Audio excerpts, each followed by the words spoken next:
Strap on your earbuds, ladies and gents. You're listening to a full Monty version of Broken Boner Radio.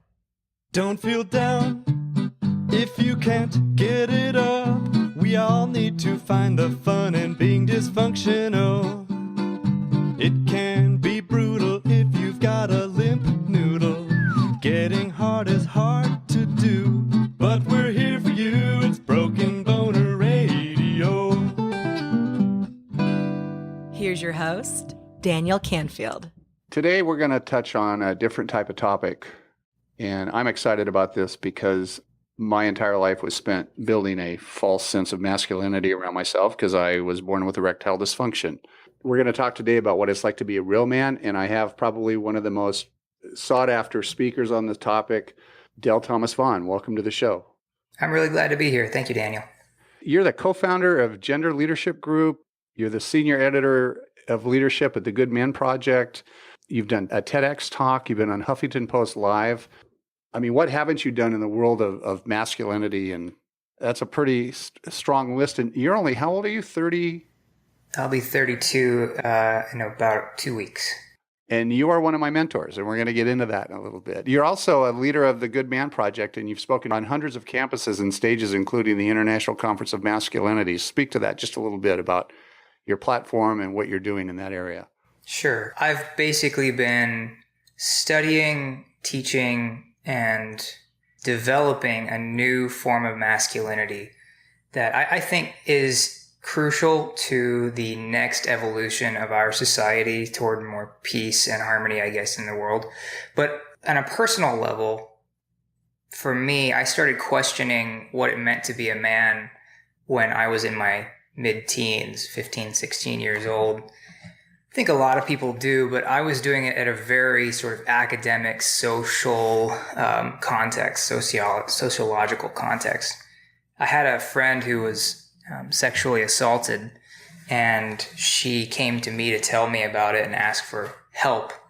And I didn't really know what to do, and she didn't really know what to do. And so we began learning the process of healing from assault and abuse and violence. And you were how old then? I was 15. Wow. On that journey is when I started questioning, what does it mean to be a man? Because in my mind, no society that values people's lives and health and sanity would allow sexual assault to exist. And we have systemic problems with assault, right? So that meant that we have a larger problem, a sociological problem, a cultural problem. And as I got deeper into the research, all of the research suggests that the majority of our issue with really all forms of violence comes down to men and our fear of otherness. So I began questioning that when I was 15 or 16, and I've spent my whole life working toward ending not just violence anymore, but really ending the toxic masculinity that engenders violence. And what that has led me to is developing coursework for men, developing events for men, developing content for men. And in all that, I have found a real positive that the more men get a chance to open up about what it means to be a man, the more they are able to see themselves in it and identify themselves in whatever kind of masculinity they want to be.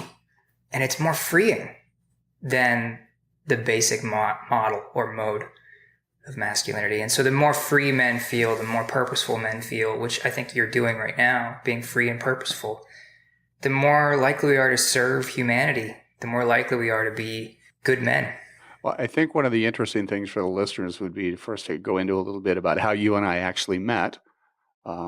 It's transformed my life. You are, as I mentioned earlier, a mentor to me, and you're half my age, roughly half my age. Mm-hmm. But do you remember our first meeting? Well, actually, I think we met a couple years before you remember our first meeting. Oh, okay. That's my more aged mind not remembering something. No, I just think you left an impression on me right away. And I think the time you're talking about is when we spent a full day together, when our two wives were spending a day together, and you and I spent a day off kind of hiking and exploring the world and talking about life and doing what I think good men do when they come together, which is knock the rough edges off of each other and come to something in the middle. And I think there was a lot of mutual learning in that day. Truly. Yeah, you really touched me as well. And I have to admit, in my past history of suffering from erectile dysfunction, being around men in a masculine environment is something I actually, using a terminology that I've learned from you, is I isolated. I didn't like hanging with groups of men because they all were so vibrato pushed, big stomping on, again, you'd shake hands with somebody and they'd crush your freaking hand just to say hello. And, it's all me, and I do this and I do that. And it's all about sexual conquest and having erectile dysfunction. I was like, well, shit, I had to lie, which felt very unauthentic to me and made me very uncomfortable. So I eventually got to the point where I said, screw it. I don't like hanging out with groups of masculine men. Right. You were one of the first men that I actually got to dialogue with that I didn't feel this barrier of, I'm not going to be authentic with you, Daniel. I'm going to put the shield up. And that was very refreshing to me. Do you remember how I came out to you? I call it coming out. No. How did that hit you? Well, what I'll say is that you're not alone. You're not alone in your isolation. That I have to say there's been hundreds and hundreds of times I've heard some form of that story. So most of the good men I come across have been good men in isolation. So it's kind of painful, honestly, when you think about it, that you haven't had these great experiences your whole life, right? Where were all the good men all the times you needed them in your life? And that's something I've been working on basically forever. They were probably right there. If I'd have gone outside my cave to look around, I just said, fuck it. I'm not going out there. I just Well, it's out of self-preservation because, to be honest, men are the most dangerous creatures on the planet. We avoid other men because to be vulnerable with other men has been dangerous in our lives. And we need to change that. Well, first we need to find the power within ourselves, so we're not looking for an acceptance from somebody outside of us. So that's number one. Whenever I start to deal with men who are dealing with new forms of masculinity, what we have to do is break the idea that there is one form of masculinity. Masculinity is a microcultural concept. And what I mean by that is what it means to be a man varies from place to place and really from neighborhood to neighborhood, and even within, let's say, an apartment building, even from floor to floor. So what it means to be a man is so variant that this idea that there's an average is a farce. So we have to let that go. And once we let go of that farce, then we can start to reclaim masculinity and say, okay, what do I want it to be? And then it can start to be safe. And this is some of the things that you teach men to do, you mentor men to do in your coaching and in your events that you have, correct? One of the things that we start with in any of my programs, so my program is called the Empower Mentorship Institute. It's about empowerment and mentorship. And the concept is that when you start out, a lot of guys are dealing with, how do I conquer self-doubt? How do I exude self-confidence? How do I feel self-confident? And so we start with those questions. How do you feel self-confident? How do you understand yourself? How do you set your big why, your intention in life?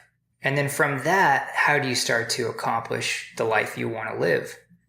And I think a lot of us live in this world where we read the accomplishments first.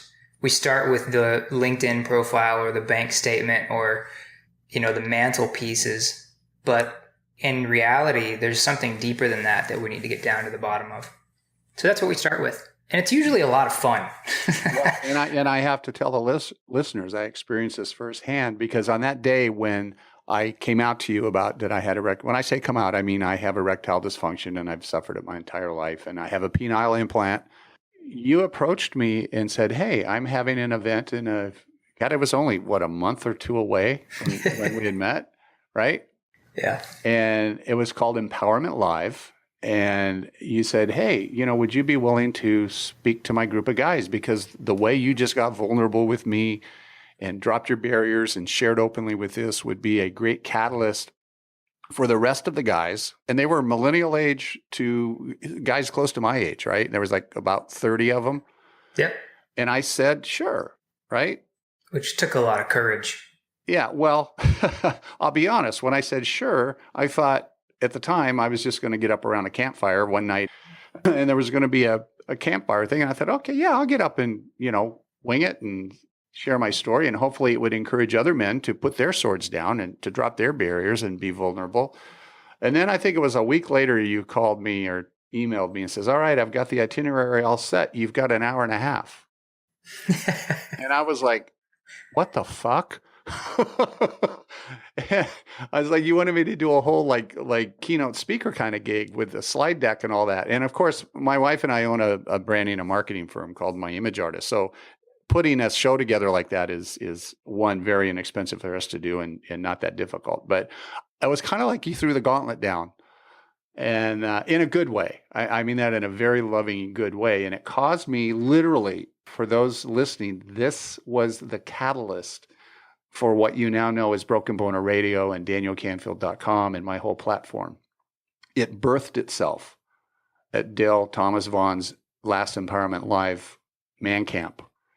And I can't thank you enough for that.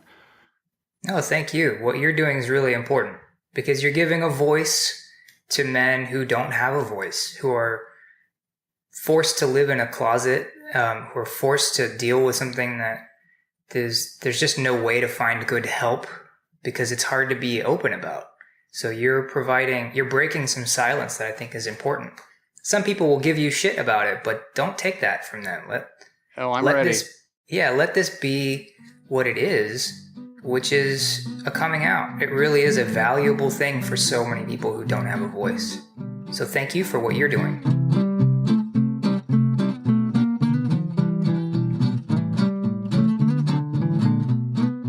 Doing that program as quickly put together as it was, and my talk was called Behind the Sexual Armor, the 21st Century Male. And that's a newer, bigger, more elaborate program is going to be available on my website. But it was birthed there. And when my wife sent me off to man camp, I felt like a little boy going off to camp. I had never, ever, ever done that. It scared the living shit out of me to go be with a bunch of men for a weekend. It's something I would never do. But I felt empowered to do this. And I remember as I was driving off the driveway, she looked at me and she goes, you're either going to sink or swim with this presentation. It's either going to land or it's going to fail miserably. And then you'll know whether your message is valuable or not. And people still let me know that was a huge part of their experience at that event, was listening to you tell your story. The fact that you tell that story with such levity, like there's space for humor and there's space for being real. And how many guys have just never experienced that? And they can experience it from the guy running the event, a la me. But to experience it from a guy who stands up there and he's been a father and he's run a business and he's done everything on paper that looks successful and is, and to be real about this personal challenge, I think it really opened up so many of the guys at that event to think about their personal challenge and to unveil that maybe at that event. So you affected a lot of men's lives already. Wow. You're already successful at this. Oh, thank you. It feels that way. Part of your lesson plan, and that was the other great part, is I got to dive into your curriculum that you taught at that camp. And, you talked about finding mentors and, having a rowboat of people around you that help you define your purpose and then build your rowboat and put the right people in your rowboat to help you swim towards or paddle towards your purpose. And I found my purpose at Empowerment Live. And what was bizarre for me was this whole thing. I mean, here you're teaching this curriculum and I'm in real time, like every minute of almost every day that we were there was more things were coming into focus as to what my new purpose is going to be in life. And this is it. Broken Boner Radio came out of that. My wife said, hey, if we have a podcast, you could call it Broken Boner Radio. I bounced that off everybody at the camp. And it was such a hugely successful idea. It was catchy. It was irreverent. It fits me. That's how I want to approach this whole this whole thing with men. And again, I can't thank you enough. And I encourage any listeners out there, how can they find out about your teachings? What website? Yeah, so at dalethomasvaughn.com, you'll see that there's spaces to sign up for the updates of the upcoming events. So we've got another one happening in October, Empowerment Live. And basically, I do these events now twice a year, in October and in April. And each one is kind of a singular experience. But each one you'll learn how to find purpose, how to develop self-confidence so that you know you can have and live the life you want to live. And it's no BS. It's no woo-woo crap. It's applicable systems to live the life you want to live. So yeah, go to dalethomasvaughn.com. There's a free guide there to get started in the meantime. I'm always running virtual courses, and I'm actually going to be launching an online virtual academy soon. So if you want to be a part of that, go there, sign up. When you said this is a no bullshit curriculum, I mean, no kidding, Dale. And man, I'm telling you, I've learned you have your, what you call your 5 eye system that you do every morning. Yeah. I implement that every day now. And it's basically when I wake up, I have this little meeting with myself, and it's like, I think about what's my active superpower today? Mm-hmm. And I don't know if you want to explain a little bit what a superpower is real quickly, but. Yeah, basically it's step 1 in this process, which is what is the thing that has kept you going through the hard times? What's the secret superpower that has woven itself throughout your whole life? That doesn't sound like a superpower to anybody else, but you know it's kept you going. So for me, one of my superpowers is the mentorship magician. So you want to name it something interesting and fun and super sounding so that you really get into it. The mentorship magician in me is the ability to magically create a mentorship out of thin air. So whenever I am low on information, I have this ability to just create mentors. So you want to find your secret superpower, the superpower that you want to start to spend more time actively, intentionally building your life around. And mine that came out of that lesson plan was, I am the voice of erectile dysfunction. Right. That's my superpower. And then the second thing you had was intention, like what's my big why and what's driving me today? So that's another lesson that I go through. Explain that one a little bit. Yeah, essentially, you want to ask yourself why you woke up this morning. So for me, I ask, why am I here? What am I doing? What do I want to be doing? Who do I want to be? How do I want to be? There are a lot of exercises within this that can really be helpful, but I get down to one word, and I call it the big why word exercise. And basically, you get one word that describes why you're on the planet. And it sounds really silly, but getting it that focused, getting it that honed, getting your intention really down to one word can be really motivational and simplifying to a concept that seems really big and scary, like purpose and intention. Clarifying and focusing it down to one word is really relieving for a lot of people. And then the next two are interesting, imagine and ignite. Imagine is like what projects and goals are on my plate. And I go through this every morning. I systematically sit down and go, okay, here's my punch list. And then that's imagine. Then the next one is ignite. And I look at, a lot of times that list is overwhelming, right? And I'm like, oh, fuck. But the ignite part is, I look at my list and I go, what's my win for this week? And especially today. Right. And that was one of the most important things that you brought to me in that lesson plan was, what can I do today? What can I accomplish in the next hour, the next 3 hours, by the end of the day? And I have a checklist. And I just take out the things that are most important, and those are what I focus on. Yeah, and I actually have a set of tools that I give guys who are in my mastermind, who are in my small inner circle.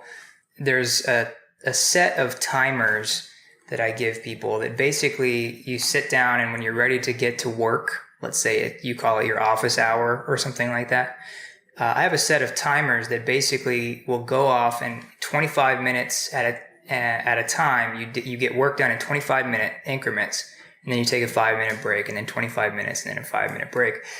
And that might sound like, okay, really silly and basic, but it's called a Pomodoro timer. It has been proven to be the most effective time spent doing a project is if you can be really focused for a really short amount of time on the thing at hand. And if you can get down to what is the task I can complete in the next 25 minutes, it will help you take that big, scary Everest goal and break it down into something digestible. Yep. So part of Ignite is saying, I can dream all day. I can think about myself all day. I can be in my head all day. What am I actually going to do when the rubber meets the road? What am I actually going to do right this second? What can I accomplish in the next 25 minutes? And you'd be amazed the sense of momentum that comes from accomplishing one small task. Oh my God. Dale, it's amazing. And man, I'm telling you, the shit works. I mean, that was probably, I'm 63 years old. I've accomplished a lot in my life, but frankly, day to day, I would freeze up. I'd have so much on my plate. You know, we run 4 businesses now. And, my day is very complicated. I have to switch hats all the time, but I would literally spend some days I'd get up and I'd look at my list and I'm like, oh, fuck it, I'm going back to bed. Right. Or it's like, I'm going to go play golf or I'm just going to completely ignore this because it's so overwhelming. I don't even know where to start. And that one little thing, what's my win for right now, the next 25 minutes, the next 2 hours, I couldn't do what I'm doing right now on my purpose with this, the website and the podcast. I mean, there's so much to this. There's so many moving parts. I couldn't do it without that lesson plan. So thank you for that. Sure.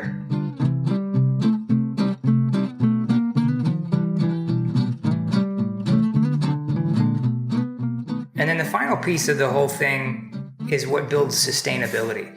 So a lot of people tell me I'm really good at getting started, right? I'm great at starting the business, but I don't really know how to sustain it. Or I'm great at starting relationships, but I don't really know how to sustain them. I have heard this a lot from guys, like I'm great at going on first dates, second dates, third dates, but then I don't know what to do. So the final step in my program is called interconnection. And it's basically, how do you build the support network around you that's going to help you row in the right direction every day? And so we call it your rowboat, because the metaphor is you're at the head of your rowboat choosing which way to go. And right now, a lot of us are trying to row alone. And that's a hard way to go about life. You can do it. You can be the lone wolf, the wayfaring stranger, the Clint Eastwood, John Wayne stereotype, but it's fucking boring and it's harder. It's much easier. It's much more manly. It's much more courageous to reach out to 5 to 6 people who you want in your rowboat and ask them to support you. That's way more courageous. It takes no guts at all to be alone. It was amazing. There was a part of your lesson plan on the rowboat thing that just blew my mind. And a lot of men out there, you may be going, oh yeah, I got a lot of fucking guys around me that are in my rowboat. And you can help clarify this for me because I'm paraphrasing the lesson plan, but you basically said you're the captain of your rowboat and you're at the helm, kind of like George Washington in the boat crossing the Delaware, and you're pointing to the direction you want to go. And the people in your rowboat need to row at the same target that you're laying out, at the same pace and with the same mindset that you do. And a lot of people have people in their rowboat. They're like, oh, I've got a lot of people around me that help me do what I do. But you need to use discernment in who's actually in your rowboat. Did you have a scale? How did that work? Yeah, there's a whole bunch to this, but the system is basically you write down the 5 or 6 people who you believe are your closest people, right? And then you start to kind of grade them, a +1 for people who are actively rowing with you, somebody you see consistently or talk to consistently, somebody who's clear about your direction and intention and supports you in that direction. And they are doing something, literally paddle in the water, doing something to help you with your life. Those are +1s. Those are strong rowers. Then you got your negative ones. Those are people who are actively holding you back. They've got their oar in the water. And it could be your best friend. Could be your best friend. They could be one of the best friends in your life that you've known since childhood, but could be your father, could be your brother, could be your son, could be your wife. You got to have these conversations with yourself first. Is this person actually helping me with my life? And the negative ones, they don't necessarily sound negative all the time. Sometimes they just, whenever you call on them to help you, they're not present. Or whenever you call them and you talk to them about your intention to start Broken Boner Radio, they say, that's ridiculous. I don't want to help you with that. And don't call me again. Oh, wow. That sounds really weird. Good luck with that. Good luck. That's a negative one. That's somebody that doesn't really want to help you. And it's okay. You're going to let that person either go or you're going to ask them to step up, and you'll clarify that. And if they get off of your boat, you don't have to throw them overboard. You can just set them off on land and say, okay, we'll meet up again sometime down the road. But right now I need somebody who's going to row with me. There's a third score, which is 0. Those are for empty spots or for people who are your drinking buddies. So there's a big difference between a drinking buddy and an ally, a rower. And a lot of us are full of drinking buddies, guys we see occasionally, maybe we watch sports with, maybe we even play sports with. I play softball, I play baseball, I play soccer, I play dodgeball at a really high level. I play dodgeball, actually. I've played dodgeball for 8 years, and I've traveled all over the world playing, and I've hit so many people with balls, like so many times. You've probably caused a broken boner or two in your life. I have, and I've received one or two myself. And I'll go to the after hours bar with the guys and hang out, and I'll just, honestly, I don't know anybody's name, right? But I've seen this guy every week for probably 8 years. That person is somebody I would consider a drinking buddy, somebody I hang out with, I see frequently, but they're not actively in my life, right? Yeah. So I actually have a board of advisors for each of my businesses, but also just for me, who I think of as my rowboat and my board of advisors. And I literally have a meeting, and I invite guys to this meeting, and they show up and we talk about what's going on. And that's really important for me, because I then get guys who are holding me accountable to myself, who've got my back, who are giving me ideas, who are helping me stay sane. You got to have that stuff. Yep. And for the listeners out there, Dale is in my rowboat. Yeah. He's one of my team. So I appreciate your energy and acknowledge your humanity and wanting to help me and build this platform and be a voice and be on the show. So my show is called Broken Boner Radio. Some of you out there are probably going, well, when are they going to talk about a dick? So here's one of the main reasons I wanted to bring you on today, Dale, is in building my platform, I've come up with a reality that there's I call it the theory of erectivity. I don't even know if I've talked to you about this or if you've seen. I saw your illustration of the equation. Yeah, it's great. What I've realized, I feel like Indiana Jones. I feel like I discovered the Holy Grail in a sense, that this theory of erectivity is this theorem that has existed for generations, where basically a man's penis, if you put together all these variables of basically a sexy environment, the music, the heated up pheromones, a little bit of alcohol, the right amount of lighting, just a sexy environment, that 100% of the time he is supposed to get an erection from that. Mm-hmm. That's the theory of erectivity. And I know firsthand, having lived with ED my entire life, that's a bullshit theorem. But it seems to mandate so many, as men and especially women, the more women I talk to, that, well, gosh, my boyfriend has trouble getting an erection now, and I guess he doesn't love me anymore. I don't turn him on anymore. And I'm realizing, whoa, hold on just a minute. When I was younger in my single days, going through my dating life, I was fully aroused viscerally. I talked to Dr. Goldstein in our interview, and he said, yeah, there's the internal arousal and there's the external arousal. And the two they're not mutually exclusive. I was totally viscerally turned on, but because I had a dysfunction, a physiological problem, it wouldn't manifest itself in erection. But our society, both men and women, look at our erection as the pure indicator of whether we're aroused or not. And I think that also goes in the opposite direction. Like, I might have an erection and even be having sex, but not be fully present.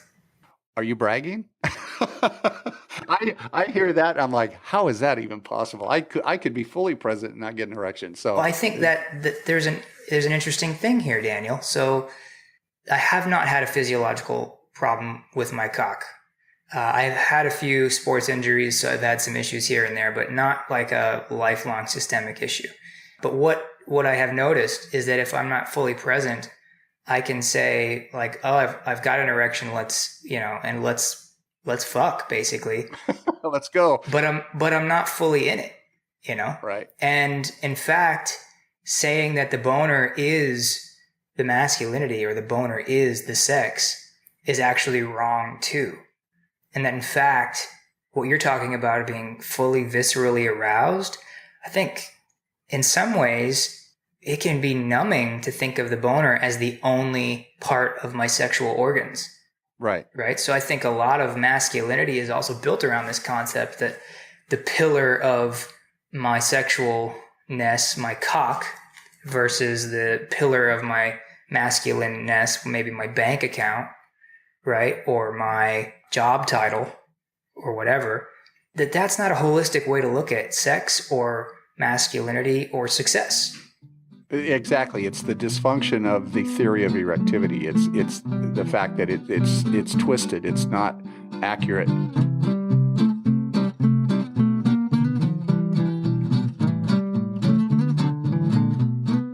What I'm finding in talking to more and more people, I mean, I interviewed a guy the other day on my podcast here, and he is the man's man.